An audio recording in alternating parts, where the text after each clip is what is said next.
आज हम climate types को डील करेंगे। क्लाइमेट और वेदर की टर्म आमतौर पे यूज़ होती है। रादर हम तीन टर्म्स को रिलेट कर सकते हैं, जैसे कि वेदर है, सीज़न है और climate. So whether basically define ये किया जाता है, जैसे अगर हम एलिमेंट्स ऑफ वेदर की पहले बात करें कि जब आप मौसम बता रहे होते हैं, कंडीशन खुद से बता रहे होते हैं, मतलब इसके लिए ज़रूरी नहीं है कि आपके पास इंस्ट्रूमेंट्स हों या आप इंस्ट्रूमेंट्स यूज़ कर रहे हो। आप सिंपली जब वेदर कंडीशन बता रहे होते हैं तो आप टेम्परेचर को रेफ़र कर रहे होते हैं कि गर्मी है या नहीं है। ठीक है, आप मॉइस्चर कंटेंट को रेफ़र कर रहे होते हैं कि हब्स है या खुश्क मौसम है।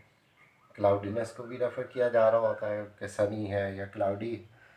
और प्रेशर से हम रिलेट नहीं कर रहे होते क्योंकि उसके लिए कोई हमें वैसे हमारी बॉडी उसको फील नहीं कर सकती। लेकिन विंडी कंडीशन है या काम है, हवा चल रही है नहीं चल रही है, वो भी हम मेंशन करते हैं। और मौसम खुश्क है या नहीं है, बारिश हो रही है, वेट है या ड्राई है, तो वो भी बेसिकली वेदर को डिस्क्राइब करने के एलिमेंट्स हैं। यानी कि एलिमेंट्स ऑफ वेदर में जो प्राइमरीली दो इम्पॉर्टेंट एलिमेंट्स कंसिडर किए जाते हैं वो रेनफॉल और टेम्परेचर है, जो कि जनरल कंडीशंस को इजीली डिस्क्राइब करने में इस्तेमाल हो सकते हैं। सो वेदर को हम डिफ़ाइन ये करते हैं कि it is a short term atmospheric condition. जैसे आप देखेंगे सुबह के वक्त टेम्परेचर कुछ और होगा, दोपहर को टेम्परेचर बढ़ जाएगा, रात का टेम्परेचर कम हो जाएगा, तो आवरली बेसिस के ऊपर वेरिएशंस आ रही होंगी एटमॉस्फेरिक कंडीशंस में, जिसमें यही एलिमेंट्स ऑफ वेदर जो है वो वेरी कर रहे होंगे, चेंज हो रहे होंगे। हो सकता है सुबह बारिश हो रही हो, दोपहर को धूप निकल आए, and so on. So whether को हम एक शॉर्ट टर्म एटमॉस्फेरिक कंडीशन कहते हैं। तो उसके कंपैरिजन में सीज़न एक रेगुलर पैटर्न को रेफर करता है, अ लॉन्गर टाइम स्पैन। जैसे कि आप कहते हैं समर सीज़न है, you expect high temperatures, it has a span over the months. So season की टर्म मतलब उर्दू में हम देखते हैं ना कि दोनों को मौसम कहते हैं, वेदर भी मौसम है और सीज़न भी मौसम है, लेकिन सीज़न जो है वो एक prolonged period of time है over the months। उसके कंपैरिजन में जब हम क्लाइमेट की बात करते हैं तो climate refers to average conditions of atmospheric elements of weather and climate। So climate इसी तरह से आप रिलेट कर सकते हैं, जैसे कि क्रिकेट में एक बैट्समैन है और उसके जो मतलब एवरेज स्कोर होता है वो उसके पूरे करियर में जो उसने इनिंग्स खेली होती हैं उसके साथ रिलेटेड होता है कि आप उसमें टोटल स्कोर को इनिंग्स के नंबर से डिवाइड कर लेते हैं तो आपको एक एवरेज स्कोर निकलता है। जैसे आप कह सकते हैं कि जी ये हाई स्कोरर बैट्समैन है या ये लो स्कोरर बैट्समैन है। इसी तरह से जब हम ये कहते हैं कि जी लाहौर जो है वो गर्म और खुश्क इलाका है, लेकिन इस वक्त ये जो टाइम अभी चल रहा है इस वक्त बाहर बहुत घने बादल हैं, ठंडी हवा चल रही है और हवा में एक नमी सी भी है और बारिश का भी चांस ज़्यादा है। So that is a certain time जिसको हम वेदर कहेंगे। लेकिन ओवरऑल जब हम ये देखते हैं कि हम डेली एवरेजेस निकालते रहें टेम्परेचर्स की और फिर उनको मंथली एवरेजेस में कन्वर्ट कर लें, मतलब डेली एवरेज का मतलब ये होता है कि maximum temperature of the day plus minimum temperature of the day will be added and divided by 2। So ये एक मीन डेली टेम्परेचर निकलेगा और फिर आप वो 30 दिन के टेम्परेचर्स को ऐड अप करके उसको 30 से डिवाइड कर लें तो वो मंथली मीन या मंथली एवरेज निकलेगी। And then there will be an annual average as well. उसमें यूजुअली ये भी किया जाता है कि जुलाई और जनवरी के टेम्परेचर्स को ऐड करके 2 से डिवाइड करके भी एवरेज डिटर्मिन कर ली जाती है। लेकिन एक इलाके को गर्म डिक्लेयर करना है या उसको वेट डिक्लेयर करना है उसके लिए एक लॉन्गर टाइम स्पैन की एवरेजेस चाहिए होती हैं and minimum requirement is of 39 years data. 39 साल का टेम्परेचर का डेटा हो, रेनफॉल का डेटा हो और उसकी एवरेजेस निकाली जाए, तब जाके हम किसी इलाके की क्लाइमेट को डिक्लेयर कर सकते हैं कि ये खुश्क है ये या ये वेट है या ये हॉट और कोल्ड क्लाइमेट टाइप है या रीजन है। सो 39 ईयर्स में तीन क्लाइमेटिक साइकिल्स जो हैं वो बेसिकली 13 ईयर्स ईच के जो है वो शामिल किए जाते हैं और उस एवरेज की बेस के ऊपर क्लाइमेट्स जो है वो डिटर्मिन की जाती हैं। ओके, क्लाइमेट की क्लासिफिकेशन में अभी फ़िलहाल अभी आज जो इस वक्त इसी वीडियो में जो टॉपिक कवर होगा वो है हॉट वेट इक्वेटोरियल क्लाइमेट।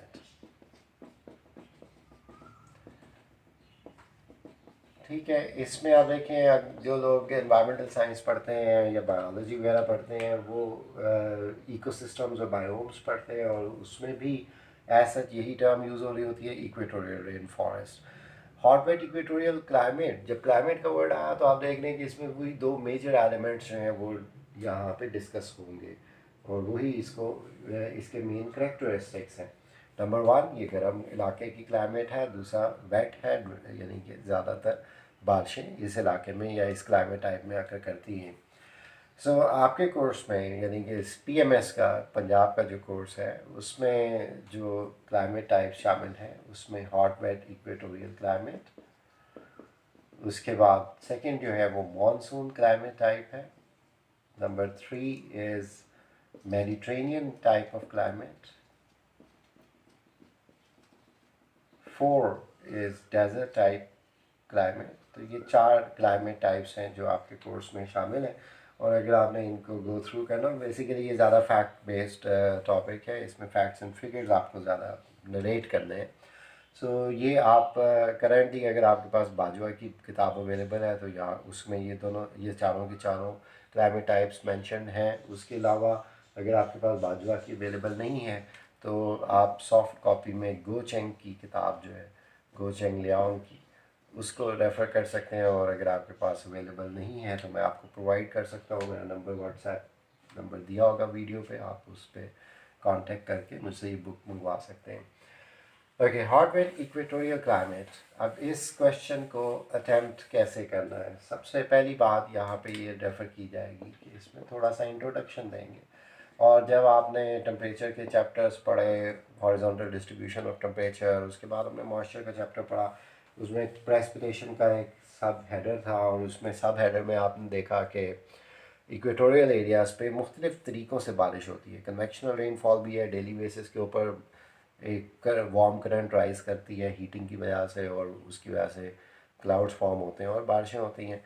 उसके साथ साथ हमने कन्वर्जेंट लिफ्टिंग टाइप भी रेनफॉल को जो है वो स्टडी किया था इक्वेटोरियल क्लाइमेट के एरिया में। दूसरी बात यह है कि इक्वेटोरियल एरिया जो है इसमें कोई विंटर सीज़न का कॉन्सेप्ट नहीं है, तकरीबन सारा साल हाई एंगल की सन रेज जो है वो रिसीव होती हैं, इसलिए ये गर्म इलाका।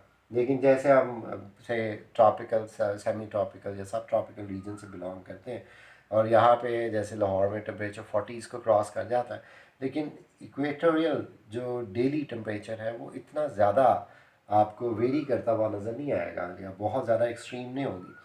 Like hot wet equatorial climate is also termed as the region of 380s. Now the 380s are: number one, 80 inches of rainfall, which is equal to 2000 millimeter rainfall annually, बहुत ज़्यादा बारिश है।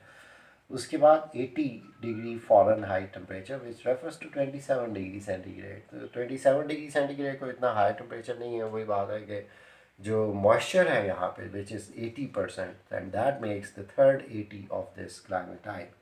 So the region of 380s. So 80 inches of rainfall, 84 degree Fahrenheit temperature, 80% rainfall, sorry humidity, इसको हम hot wet equatorial climate कहते हैं। सो यहाँ पे जो सेंसिबल हीट है, यानी कि जो टेम्परेचर है वो तो 27 है, लेकिन एक चीज़ जो हम देखते हैं जिसको हम कहते हैं फील्स लाइक, यानी कि जब हब्स होता है, जब ह्यूमिडिटी ज़्यादा होती है तो 30 डिग्री सेंटीग्रेड टेम्परेचर भी हमें ज़्यादा महसूस हो रहा होता है। ठीक है, सो फील्स लाइक जो है वो बहुत ही ज़्यादा होता है यहाँ पे। अदरवाइज जो आप टेम्परेचर वेरिएशंस देखेंगे, एवरेजेस देखेंगे मंथली, वो 27 के अराउंड रहती है। ठीक है, लेकिन ह्यूमिडिटी लेवल इतना ज़्यादा है कि 27 जो है ये कंफर्टेबल नहीं है। सो यहाँ पे इंट्रोडक्शन में आप मेंशन करेंगे कि ये एरिया ऐसा एरिया है जहाँ पे सारा साल गर्मी रहती है और सारा साल बारिशें होती हैं। इसके बाद आप यहाँ पे लोकेशन को मेंशन करेंगे, और लोकेशन में आप जो इक्वेटोरियल लाइन को मैप पे भी देख सकते हैं कि कौन कौन से कंट्रीज़ जो हैं वो इस बेल्ट में फॉल कर सकते हैं। सो उसमें आप देखेंगे इंडोनेशिया और मलेशिया, सेंट्रल अफ्रीका, कीनिया आ जाएगा, उसके बाद ज़ायर कॉन्गो वगैरह आ जाएंगे, ब्राज़ील आ जाएगा। लेकिन यहाँ पे आप देखेंगे कि ये एक्वाडोर वगैरह को इसमें मेंशन नहीं किया जाता क्योंकि वहाँ पे हाईलैंड्स है और उधर टोटली एक डिफरेंट टाइप की क्लाइमेट उन हाईलैंड्स या माउंटेन्स की वजह से प्रिवेल कर रही है। सो आपने इन एरियाज़ के या इन कंट्रीज़ के नाम जो है वो इसमें मेंशन करने हैं लोकेशन में। उसके बाद हम आ जाएंगे क्लाइमेट की हेडिंग की तरफ और उसमें आपको दो हेडर्स देने हैं। पहली बात होगी टेम्परेचर की, उसमें हमने एवरेजेस की बात तो कर ली लेकिन रेंज की भी बात की जा सकती है, यानी कि जब हम जनवरी और जुलाई की डिफरेंस ऑफ टेम्परेचर की बात कर रहे हो। सो रेंज का फॉर्मूला होता है X M maximum value minus X not minimum value. तो जो डिफरेंस आ रहा है, जो वेरिएशन आ रही है, दैट इज़ द रेंज। सो आपको यहाँ पे मिलेगा 28 डिग्री सेंटीग्रेड मैक्सिमम और 26 degree centigrade minimum. So only 2 degrees centigrade variation would अकर। और अगर हम एवरेजेस की बात करें तो वही 28 plus 26 divide by 2 will be 27 degree centigrade. So बहुत कम वेरिएशन है। मैं जनवरी में टेम्परेचर 26 हो गया, जुलाई में बढ़ गया तो सिर्फ 28 हो गया और एवरेज जो है वो 27 के अराउंड ही रही। सो आपको एक इस बुक में मतलब जो भी बुक आप रेफ़र करेंगे उसमें आपको एक क्लाइमोग्राफ मिलेगा। क्लाइमोग्राफ एक डबल टाइप का ग्राफ होता है और इसमें होगा ये कि एक साइड पे उसने डिग्रीज ऑफ सेंटीग्रेड, एक साइड पे मिलीमीटर्स मेंशन है। यहाँ पे उसने जनवरी से लेकर दिसंबर तक मंथ्स को मेंशन किया हुआ। सो आपको एक रेड, अगर जो गोचन की किताब है तो उसमें आपको इस तरह से एक लाइन नज़र आएगी रेड कलर की। अब ब्लैक एंड वाइट प्रिंट भी अवेलेबल है तो एक इस तरह की लाइन नज़र आएगी जो कि सिर्फ 26 से 28 की रेंज में फॉल कर रही है। That refers to temperature. और सारा साल हर महीने में टेम्परेचर जो है वो एक जैसा तकरीबन चलता आ रहा है। यहीं पे आपको बॉक्सेस मिलेंगे, बार ग्राफ मिलेगा मंथली बेसिस के ऊपर और उसमें भी कोई ऐसा सच ये जो बार्स हैं उनमें कोई वेरिएशन नज़र नहीं आएगी। आलमोस्ट यूनिफॉर्म बारिश सारा साल हर महीने हर रोज़ तकरीबन बारिश जो है वो एक सेम अमाउंट में होती रहती है। इसी वजह से इसको हॉट वेट इक्वेटोरियल क्लाइमेट कहते हैं। सो टेम्परेचर की बात करेंगे तो हम वेरिएशन की बात करेंगे, रेंज बता देंगे कि गर्मी सर्दी का कॉन्सेप्ट है या नहीं है, एवरेज कंडीशन एवरेज बता देंगे, वैल्यू बता देंगे टेम्परेचर की। रेनफॉल के बारे में हमने क्या डिस्कस किया, एक तो हमने टोटल अमाउंट डिस्कस की 2000 mm over a year, annual amount of rainfall, और प्लस हमने अकरेंस की बात की कि अकर कब कर रही है। सो अकरेंस जो है वो हर महीने और पूरा साल है। ठीक है, अब ऐसी कंडीशंस हो कि जब आपको एनर्जी भी थ्रू आउट द ईयर मिल रही है और आपको पानी भी प्रॉपरली सारा साल मिल रहा है, तो नेचुरल वेजिटेशन उस एरिया की कैसी होनी चाहिए। सो नेचुरल वेजिटेशन के हवाले से सिंपली प्लांट्स को अपनी एनवायरनमेंट से, एटमॉस्फेयर से क्या क्या चीज़ें रिक्वायर्ड है, उसको एनर्जी चाहिए, उसे सनलाइट चाहिए फॉर फूड प्रोडक्शन, और पानी चाहिए। सो यहाँ पे आपको ज़्यादातर ब्रॉड लीव एवरग्रीन फॉरेस्ट मिलेगा। जैसे हम बायोम्स पढ़ते हैं, इकोसिस्टम्स पढ़ते हैं, तो हम इसको इक्वेटोरियल रेन फॉरेस्ट कहते हैं। ठीक है, ये एरिया बहुत ज़्यादा फर्टाइल सॉइल का एरिया नहीं है। उसकी रीज़न ये है कि बारिशें इतनी ज़्यादा होती हैं कि सॉइल के अंदर पानी की पर्कुलेशन और इनफिल्ट्रेशन का जो प्रोसेस है वो सॉइल के न्यूट्रिएंट्स को लोअर लेयर्स तक ले जाता है और ऐसे प्रोसेस को हम लीचिंग कहते हैं। सो लीचिंग के प्रोसेस की वजह से सारे के सारे न्यूट्रिएंट्स जो है वो सब सॉइल में आपको मिलेंगे। टॉप सरफेस ऑफ सॉइल जो है वो ऐसा उतनी फर्टाइल नहीं मिलेगी। सो इधर आपको ग्रासेस या शैलो रूटेड प्लांट्स नहीं मिलेंगे, यानी अंडर ग्रोथ नहीं मिलेगी। इधर आपको टॉल ट्रीज मिलेंगे विद बिग कैनपी, कि वो अपना इतनी ग्रोथ करते हैं कि they can reach up to 300 feet elevation, और वो ब्रॉड लीव्स होते हैं ताकि वो मैक्सिमम सन रेज को अब्जॉर्ब कर सकें, and they are actually competing with each other for the sun rays or the energy of sun. They have buttresses. buttress का मतलब है कि their base is broad so that कि वो इतने लंबे कॉलम को जो है वो सपोर्ट कर सके। सो बटरेस टाइप इसकी आपको स्ट्रक्चर मिलेगा रूट्स के हवाले से। सो यहाँ पे जो आपको फर्दर वेरिएशन मिलेगी, लायानास मिल सकती हैं। लायानास क्या हैं?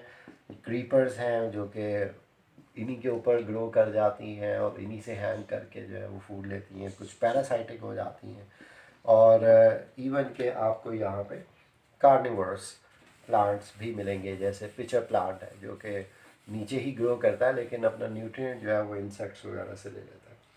सो नेचुरल वेजिटेशन के हवाले से हम सिंपली ऑब्जर्व कर सकते हैं कि उसके ऊपर डायरेक्ट इम्पैक्ट जो है वो रेनफॉल का भी है, टेम्परेचर का भी है, और उसी की बेस के ऊपर जो है वो क्लाइमेट के मुताबिक जो है वो प्लांटेशन और ये जो वेजिटेशन है ये आपको नज़र आती है। बहुत ज़्यादा डाइवर्सिटी नज़र आएगी। बायोम्स में मेंशन आपको मिलेगा कि 1 एकड़ में तकरीबन 40 स्पीशीज़ आपको डिफरेंट ट्रीज़ की यहाँ पे मिल जाएंगी। ठीक है। ट्रॉपिकल फॉरेस्ट में आमतौर पे जो वुड होती है वो डार्क वुड होती है, हैवी वुड होती है, ग्रेनी वुड होती है। जो ठंडे इलाकों के फॉरेस्ट होते हैं उसमें आपको फाइब्रस वुड मिलेगी जो आमतौर पे ये फर्नीचर वगैरह में इस्तेमाल होती है या मैचेस की इंडस्ट्री में इस्तेमाल होती है। लेकिन ये बड़ी हैवी, जैसे मेहगनी है या इबोनी है, ये बहुत हैवी वर्ड्स हैं जो कि कंस्ट्रक्शन में यूज़ होती हैं। ओके, नेचुरल वेजिटेशन के बाद इस टॉपिक को जब आप कंक्लूड करेंगे तो कंक्लूजन होगा ह्यूमन एक्टिविटीज़ के ऊपर। ठीक है। यहाँ पे आपको जो चीज़ मिलेगी वो ये है कि इधर अभी भी मतलब स्टोन एजेस या नियोलिथिक एज से भी पहले का कल्चर जो है वो प्रिवेल करता हुआ नज़र आता है, और उसमें इसको हम हंटिंग एंड गैदरिंग कहते हैं। यानी कि अभी भी यहाँ पे कुछ ऐसे ट्राइब्स हैं जो कि मॉडर्न वर्ल्ड के साथ एक्सपोज नहीं हुए और they are living in their prehistoric lifestyle. So hunting or gathering का मतलब है कि they hunt the animals for their living and they gather food. They don't even indulge in or they don't even involve in the agriculture. Hunter gathering के बाद फिर एक next term जो आती है जो यहाँ के ऑक्यूपेशन से रिलेटेड है वो शिफ्टिंग एग्रीकल्चर की है। सो शिफ्टिंग एग्रीकल्चर का मतलब ये है कि कुछ कल्चर्स में, कुछ ट्राइब्स में, कुछ कम्युनिटीज़ ने ये करना शुरू किया कि वो फॉरेस्ट के किसी एक पार्ट को जो है या तो स्लैश कर देते हैं या वो इसको बर्न कर देते हैं। इस वजह से इसको स्लैश एंड बर्न एग्रीकल्चर भी कहा जाता है, इसको शिफ्टिंग एग्रीकल्चर भी कहा जाता है। सो दे क्लियर आउट फील्ड, और एक खेत खाली करते हैं और उसके ऊपर वो प्रिमिटिव तरीके से जो है वो एग्रीकल्चर स्टार्ट करते हैं। किसी किस्म का फर्टिलाइज़र यूज़ नहीं हो रहा, फर्टिलिटी और सॉइल जो है वो डिटीरिएट होती जाएगी, शॉर्ट टर्म में ही एग्जॉस्ट हो जाएगी। So accordingly they have to shift their field. So वो एक नया एरिया क्लियर करेंगे, नया फॉरेस्ट एरिया जो है क्लियरिंग में ले आएंगे और वहाँ पे वो अपनी एग्रीकल्चर प्रैक्टिस करेंगे। तो इसको शिफ्टिंग एग्रीकल्चर कहा जाता है जो कि यहाँ पे प्रिवेल करती है। उसके अलावा यहाँ पे लंबरिंग की जो है इंडस्ट्री या सेक्टर जो है वो आपको ज़्यादा मिलेगा। वुड कटिंग है इंडस्ट्रियल कॉन्टेक्स्ट में, कि कहा जाता है कि इक्वेटोरियल फॉरेस्ट जो है उसमें एक फुटबॉल स्टेडियम जितनी क्लियरेंस जो होती है वो तकरीबन पर सेकंड या उससे शॉर्ट टाइम में हो रही होती है। बहुत मैसिव स्केल के ऊपर डिफॉरेस्टेशन हो रही है इक्वेटोरियल रेन फॉरेस्ट में। सो लंबरिंग जो है वो उसके लिए रिस्पॉन्सिबल ह्यूमन एक्टिविटी है। सेम पैटर्न के ऊपर, सेम हेडर्स के साथ आपने मॉनसून क्लाइमेट्स और मेडिटेरेनियन क्लाइमेट और डेजर्ट को डील करना है। मॉनसून में आप देखेंगे कि जैसे मॉनसून विंड्स हमने पढ़े, जैसे हमने मॉनसून की रेनफॉल को भी डिस्कस कर लिया था ऑरोग्राफिक रेनफॉल के टॉपिक में। सो उस हवाले से यहाँ पे आपने सिंपल यही बात करनी है कि अक्रंस ऑफ रेनफॉल के ऊपर, मतलब इसमें अगर आप मॉनसून का क्लाइमेट ग्राफ देखेंगे, मॉनसून क्लाइमेट का, that would show a strange variation in the temperature line, कि जो मिड ऑफ द ईयर के जो मंथ्स हैं वहाँ पे बहुत हाई टेम्परेचर्स एक्सपीरियंस होंगे, उन्हीं में आपको रेनफॉल भी ज़्यादा मिलेगी। सो समर मानसून और समर रेनफॉल जो है वो रेफ़र की जाती है, यानी बारिश बहुत ज़्यादा हो रही है लेकिन हो रही है समर में। अकॉर्डिंगली आपको वेजिटेशन कैसी मिलेगी, डिसीडुअस टाइप, जैसे हमारे इलाके की है। गर्मियों में बहुत ज़्यादा फ्लरिश करती है, सर्दियाँ आती हैं तो लीव्स को शेड करना शुरू कर देती है। यहाँ की आपको क्रॉप कौन सी ज़्यादा इंपॉर्टेंट मिलेगी, वही जो हमारे इलाके की खरीफ की फसलें हैं। जैसे राइस यहाँ की प्रोमिनेंट क्रॉप होगी, जैसे कि यहाँ पे कॉटन है, जैसे यहाँ पे शुगर केन है, जैसे यहाँ पे मकई है, जो कि रेनफॉल की वेरिएशंस के साथ मुख्तलिफ जगहों पे वेरी करती है। सॉइल टाइप भी मैटर करती है। लेकिन आम तौर पे इन्हीं फसलों को अपने मतलब सैपलिंग के टाइम के ऊपर ज़्यादा, या जब कल्टीवेशन की जा रही होती है या सोइंग की जा रही होती है, तो उस वक्त ज़्यादा बारिशों की और पानी की ज़रूरत होती है। ठीक है, इसी तरह से मेडिटेरेनियन टाइप क्लाइमेट है, उसमें जो अकरेंस ऑफ रेनफॉल है वो आपको विंटर्स में मिलेगी, समर्स में नहीं मिलेगी। मेडिटेरेनियन के साथ हमने साइक्लोन्स पढ़े थे, वेस्टर्न डिस्टर्बेंसेस पढ़ी थी। सो अकॉर्डिंगली आपको मेडिटेरेनियन टाइप क्लाइमेट में क्या मिलेगा, आपको इसको 3 Ws का एरिया भी कहा जाता है, मेडिटेरेनियन टाइप क्लाइमेट को। ठीक है, और इसमें आप सिंपल बात है, टेम्परेचर वेरिएशन को डिस्कस कर लेंगे, आप रेनफॉल की अकरेंस को बताएंगे, तो आप कहेंगे कि विंटर्स में बारिश हो रही है। 3 Ws क्या हैं? Wheat, wine and wool. ठीक है, ये 3 प्रोडक्ट्स जो हैं वो आपको इस रीजन में ज़्यादातर मिलेंगी। कि वीट आपको पता है कि इस वक्त वीट की कटाई है, इस वक्त मौसम खुश्क होना चाहिए, तो गर्मी खुश्क होनी चाहिए। सर्दियों में वीट को बारिश जो है वो सूट करती है। वाइन की प्रोडक्शन, वाइन यार्ड्स बहुत ज़्यादा आपको, ये मेडिटेरेनियन, ग्रीस है, ये यूगोस्लाविया है, इटली है, स्पेन और सदर्न फ्रांस है, इसी तरह north of Africa up to Morocco है, इजिप्ट से लेकर तुनीसिया एंड सो ऑन। और मेडिटेरेनियन की दूसरी साइड अगर आप देखते हैं, लेबनान वगैरह है, यहाँ पे आपको फिग मिलेगी, यहाँ पे आपको कॉर्क मिलेगा, यहाँ पे आपको सिट्रस फ्रूट मिलेगा, टेंजराइन, टेंजायर से निकला हुआ वर्ड। ठीक है, सो सिट्रस क्यों मिलेगा? कि उसकी वजह यही है कि ये प्लांट्स हैं जो वो इतनी ग्रोथ नहीं शो कर रहे होते, मतलब आप इसको श्रब कह सकते हैं, appears like a tree but does not gain the height. जैसे आप लेमन का ट्री श्रब देखते हैं, ट्री लाइक अपेयरेंस होगी लेकिन स्टंटेड ग्रोथ होगी। रीज़न भी, गर्मियों में खुश्क गर्मी पड़ रही है, एनर्जी मिल रही है, पानी नहीं मिल रहा प्लांट को। सर्दियों के मौसम में क्या हो रहा है, बारिश मिल रही है, एनर्जी कम मिल रही है, सो ग्रोथ उस तरह से नहीं हो सकी जिस तरह से आपने इक्वेटोरियल रेन फॉरेस्ट में देखी प्लांट्स की। सो श्रब लाइक वेजिटेशन होगी। सिट्रस में आपको नज़र आता है कि जब बारिशें होती हैं तो ये फ्रूट बनाता है और फ्रूट में अपने अंदर पानी को स्टोर कर लेता है। ठीक है, सो इस हवाले से जितनी भी वेजिटेशन है वो climatically modified है, that has actually evolved according to the prevalent climate type। ठीक है, सो इसी तरह से लास्ट अगर हम कंक्लूड कर लें, क्योंकि it requires reading, it is fact based. तो डेजर्ट टाइप क्लाइमेट में क्या होगा, लाइक आपने देखा कि यहाँ पे हमारे कोर्स में 4 टाइप की क्लाइमेट्स हैं। हॉट वेट इक्वेटोरियल में wet all the year round, monsoon में समर रेनफॉल डिस्कस हुई, मेडिटेरेनियन में विंटर रेनफॉल डिस्कस हुई, डेजर्ट में रेनफॉल अकर ही नहीं करती, it occurs once in few years, और कई सेवरल ईयर्स के बाद बारिशें होती हैं। यहाँ पे आपको मतलब टेम्परेचर जो वेरी करते हैं, मतलब पीक पर नजर आएंगे, जैसे अल अज़ीज़िया का 58 degree centigrade temperature, that is the shade temperature, that is not the sunlight temperature. Shade के अंदर टेम्परेचर 58 डिग्री सेंटीग्रेड बहुत ज़्यादा टेम्परेचर है लीबिया में। ठीक है, सो डेजर्ट में टेम्परेचर वेरिएशन भी बहुत ज़्यादा होती है डे नाइट की, लेकिन जो एवरेज निकलती है वो हमेशा ज़्यादा ही निकलती है। यानी कि यहाँ पे excessive heating during the day है और excessive cooling during the night है। रेनफॉल की अकरेंस ना होने की वजह से यहाँ पे आमतौर पे जो आपको प्लांट्स मिलेंगे वो डीप रूटेड होंगे, so that they can actually suck water but they would be succulent, कि उसमें पानी जो है वो अपने अंदर स्टोर करेंगे, अपने अंदर पल्प के अंदर स्टोर करेंगे। They would have velvety skin जो इवेपरेशन को रोके, और कैक्टस की तरह से। सो कैक्टाई की मुख्तलिफ, या जैसे आपने एलोवेरा को देखा हो, सो ये प्लांट्स जो हैं ये ज़्यादा मतलब पानी को अपने अंदर स्टोर करने की कैपेसिटी बनाते हैं। और उसके अलावा ये है कि पल्पी है और शाइनी सरफेस वाले हैं, वेलवेटी सरफेस वाले हैं, पोर स्पेसेस कम है ताकि इवेपोरेशन कम हो।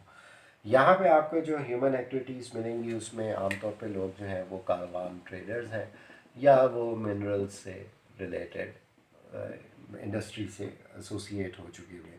क्लाइमेटिक कंडीशंस के हवाले से आपको अगर कोई एक्टिविटी मिलेगी तो वो नोमैडिक हर्डिंग है, कि जहाँ जहाँ पे स्पोरेडिक आपको ग्रासेस या श्रब्स या थॉर्नी एरिया नज़र आता है श्राब्स का, वहाँ पे आप जो है वो नोमैडिज्म के थ्रू अपने एनिमल्स को जो है वो उनकी हर्डिंग करते हुए नज़र आते हैं। सो ये 4 क्लाइमेट टाइप्स हैं। इसके अलावा एक कोपन की क्लासिफिकेशन ऑफ क्लाइमेट्स है जो कि मैं नेक्स्ट लेक्चर में आपको प्रेजेंट कर दूंगा। उसकी मैंने आपको सॉफ्ट फॉर्म में डॉक्यूमेंट जो है वो सेंड कर दिया हुआ है, एक बार उसको गो थ्रू करें and then I will deliver the lecture on it.